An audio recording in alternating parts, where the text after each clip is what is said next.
Princess Leonor's royal wedding announcement leaves the world speechless.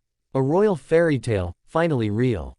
Spain's future queen, no longer just a princess. The announcement shook the palace walls. No leaks, no rumors, just one breathtaking revelation. Princess Leonor has spoken, and the world is stunned. It was a calm morning in Madrid. The royal flag waved gently above the Zarzuela Palace. No one expected anything unusual. Then, within minutes, the official statement dropped. Her Royal Highness, the Princess of Asturias, wishes to share news of her forthcoming union. The world froze. Phones buzzed. Newsrooms erupted. And for the first time in years, Spain found itself unified in a single heartbeat. Shock. Princess Leonor, the heir to the Spanish throne, had officially announced her engagement. But it wasn't just that she was engaged. It was who she was engaged to. A man the press never saw coming. A love story the palace never intended to reveal so soon. For months, no, for years, there had been whispers. Glimpses. Stolen glances caught by camera flashes at royal events. Some claimed Leonor had met him during her time at UWC Atlantic College in Wales. Others said it was later, during her military training in Zaragoza, when her life was meant to be all discipline and duty. But behind the polished salutes and royal speeches, something human, something real, was growing. He wasn't a prince from a neighboring kingdom. He wasn't a nobleman groomed for monarchy. He was someone unexpected. Depending on the version you heard, he might have been a European aristocrat studying diplomacy, or a quiet figure tied to Denmark's royal inner circle, or perhaps even someone who had crossed paths with Prince Christian, Leonor's longtime friend. But one thing was certain, this man had captured the heart of Spain's future queen. And somehow, against all odds, the palace had kept it a secret, until now. When Leonor's announcement reached her parents, King Felipe and Queen Letizia, the reactions were complex. Felipe, the father before the monarch, is said to have smiled softly. Proud, emotional, perhaps remembering the day he broke royal expectations by marrying a journalist, Letizia Ortiz, 2 decades ago. Letizia, however, was different. Her face that morning, insiders claim, was unreadable. The queen who had once fought her way into royalty now faced the same dilemma her in-laws had faced before her, a love that challenged the old order. Behind the palace gates, courtiers scrambled.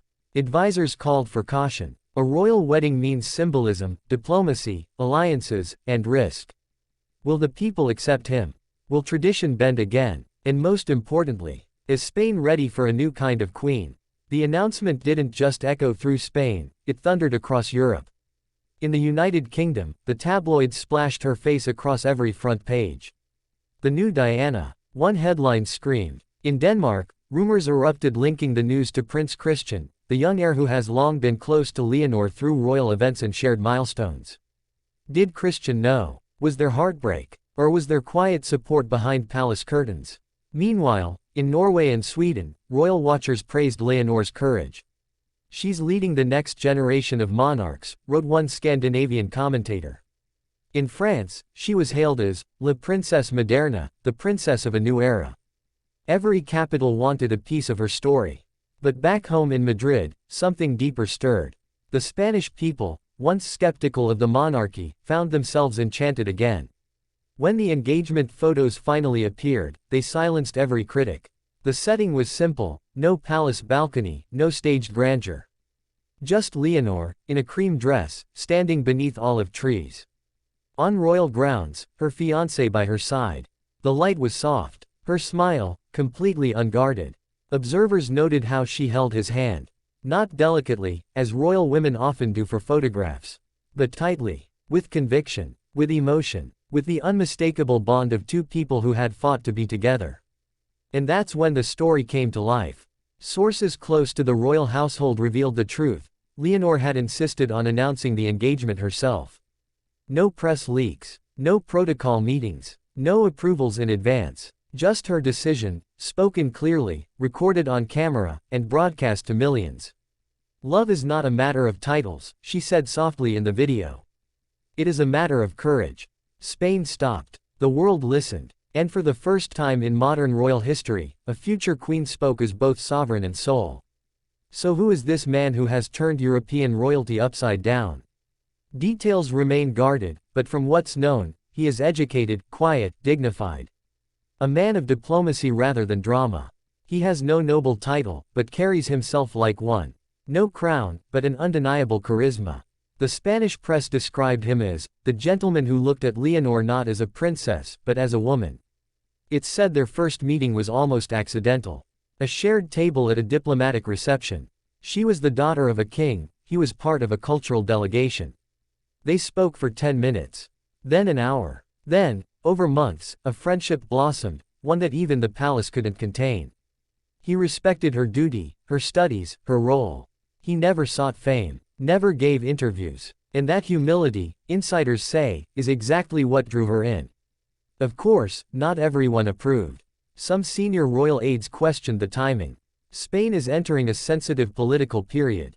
The monarchy's image is under constant scrutiny. And here was the heir, announcing marriage, without consultation from the Council of State. But others saw it differently. Leonor, after all, is not a child anymore. She's 20 years old, trained as a soldier, educated abroad, prepared to reign. And this decision, bold as it was, signaled something powerful, a queen who will rule with her heart, not her fear. King Felipe reportedly said to his daughter, "If you've chosen love, you've chosen strength." And Letizia, after a long silence, finally smiled, and embraced her daughter. The tension had broken. The royal family appeared together days later for Sunday Mass, walking side by side, serene and united. But to those watching closely, one could sense that history was shifting. With the announcement confirmed, the next question exploded: when? Spanish media is already calling it La Boda del Siglo, the wedding of the century. Royal experts predict the ceremony will be held in Madrid's Almudena Cathedral, just as her parents' was. Others whisper of a symbolic outdoor ceremony, something more modern, more Leonor. And who will attend? Every European royal family, from Denmark to Monaco, will likely stand witness. Prince Christian of Denmark, despite the endless speculation, will reportedly serve as a guest of honor. Princess Ingrid Alexandra of Norway, one of Leonor's closest royal friends, is expected to be a bridesmaid.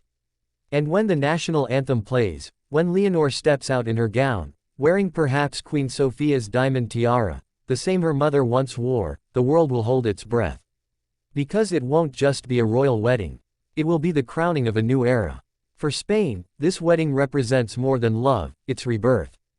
In an age of skepticism, Leonor's humanity has reignited affection for the crown.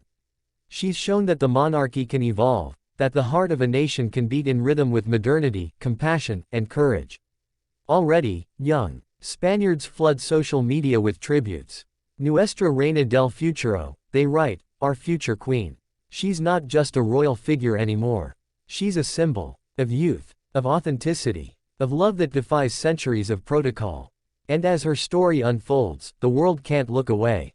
When history looks back on this moment, it will not be seen as a scandal or a surprise. It will be remembered as the dawn of a new monarchy. A young woman who chose love over fear, courage over custom, and a future built not on hierarchy, but on humanity. Spain's Princess Leonor has made her announcement. And the world, truly, is speechless.